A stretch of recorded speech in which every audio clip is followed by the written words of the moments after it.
মাশাআল্লাহ তাবারাকাল্লাহ একদম ঝরঝরা করে খাসির বট ভাজা ভাজা করে রান্না করলাম মাশাআল্লাহ. So كده سلايس اوكي عشان يجي سهل. ادي جيبين واحد شوكة. اكل كده شوي شوي. নূর আজকে অসুস্থ হওয়ার পর ফার্স্ট টাইম আজকে স্কুলে যাইতেছে. সবাই দোয়া করবেন ইনশাআল্লাহ যেন ভালো থাকে. এমনিতে অসুস্থ ছিল, তারপর আবার আজকে দাঁতের ব্রেসেস লাগাইছে দাঁতের জন্য. সুবহানাল্লাহ. এখন খাইতে পারতেছে না, ওইখানে ওর জন্য ওই যে কমপ্লেক্স বানাই দিছি. বলতেছে দাঁতে ব্যথা করতেছে. كلي حبيبي كلي. لازم تجربين أكل عشان يطلع زين. انت قطعي صغير صغير احسن. تبي نقطع؟ اوكي.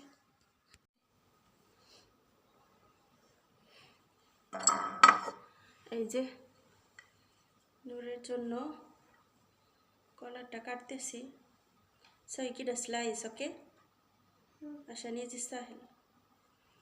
ادي جيبين واحد شوكة. لا اصلا بطلس مع يدي.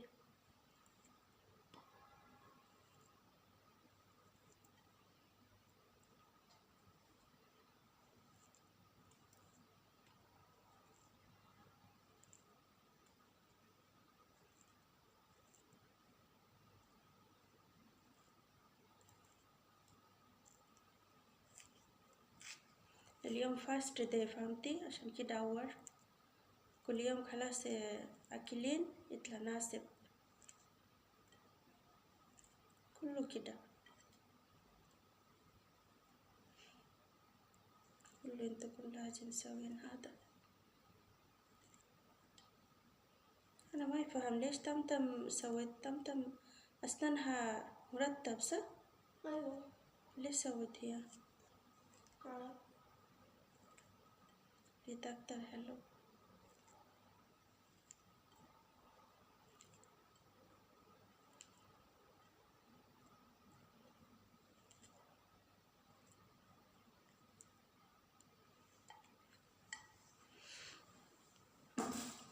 এই যে কলাটা কাইটা দিলাম.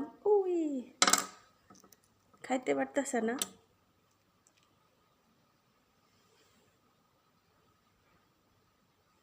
جيب شوكة. ها اوكي.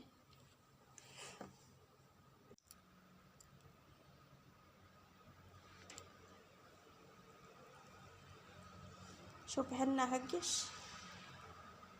ما شاء الله.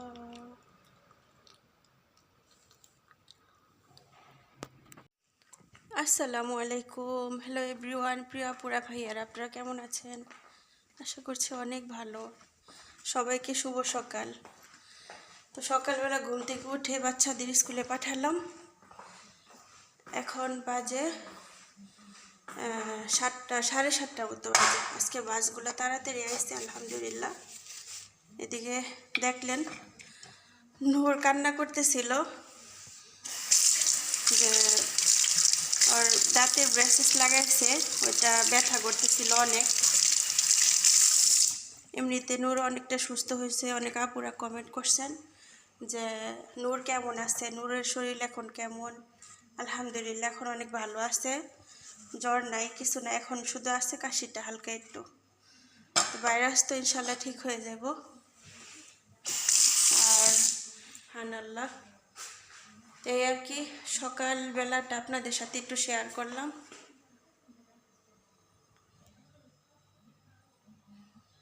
তেমন একটা দেখা যায় না বাহিরে, চেষ্টা করলাম একটু শেয়ার করতে ইনশাআল্লাহ. তো আমি এখন একটু ঘরে যাব, গিয়ে আধা ঘন্টা 40 মিনিটের মতো একটু রেস্ট নেব, ভাই একটু ঘুমাবো, তারপর উঠে কাজকর্ম করবো. সাথেই থাকুন, দেখতে থাকুন পুরো ভিডিওটা.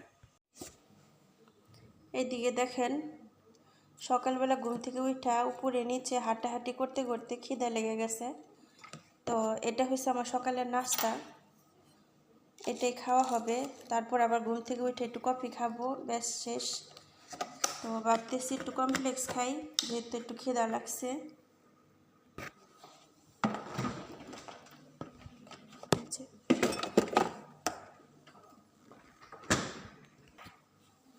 এই যে দেখেন, 2টা কমপ্লেক্স নিছি, 2টা একসাথে নিলে একটু ভালো লাগে টেস্ট। আর এইদিকে এই যে বাচ্চারা বরফগুলো শেষ করে অথচ পানি দেয় না, শেষমেশ আমারই দিতে হয়। এই দেখেন,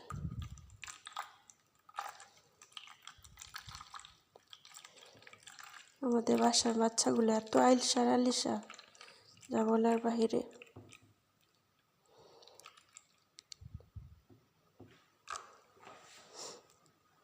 মাঝে মধ্যে বাচ্চাদের সাথে চিল্লাপাল্লা করতে করতে নিজেই টায়ার্ড হয়ে যাই। তো মায়া লাগে যে না, যাই হোক, নিজেরও সন্তান আছে, ওদের সাথে এমন নাই করি।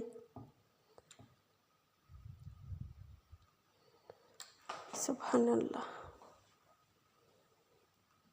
এই যে দেখবেন, এগুলা যে ভরতাছি এখন, কালকে সকালবেলা কিচ্ছুই নাই, সব শেষ। ফাতেমা এত পরিমাণ ঠান্ডা খায়, এত পরিমাণ যা বলার বাহিরে, সব কিছুতে ওর ঠান্ডা। রাতে ঘরের মধ্যে স্কুল থেকে আইসা একদম ফুল এসিতে থাকবো, তারপর এই ঠান্ডা খাইতেছে। বরফ একটা হয়েছে এক একটা গ্লাসের মধ্যে, এক একটা পানি খাইবো একদম ফুল বরফ, এমন একটা অবস্থা বাচ্চাদের। ফ্রিজে রাখবো, জায়গা আছে কি না, জায়গাই তো নাই রাখার মতো।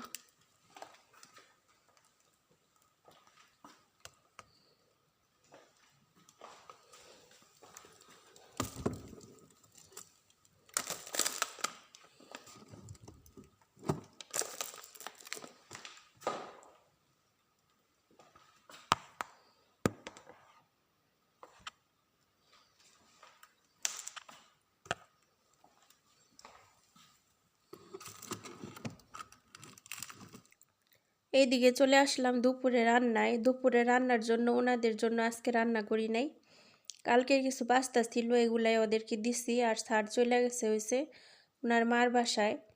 তো আজকে আমি রান্না করতেছি শুধু আমার জন্য। অনেক দিন হয়ে গেছে, মানে খাসির বট ছিল একটু, আর কিছু ছিল খাসির গলা, তারপরে কিছু সাইডে একটু মাংস ছিল, শক্ত শক্তগুলা।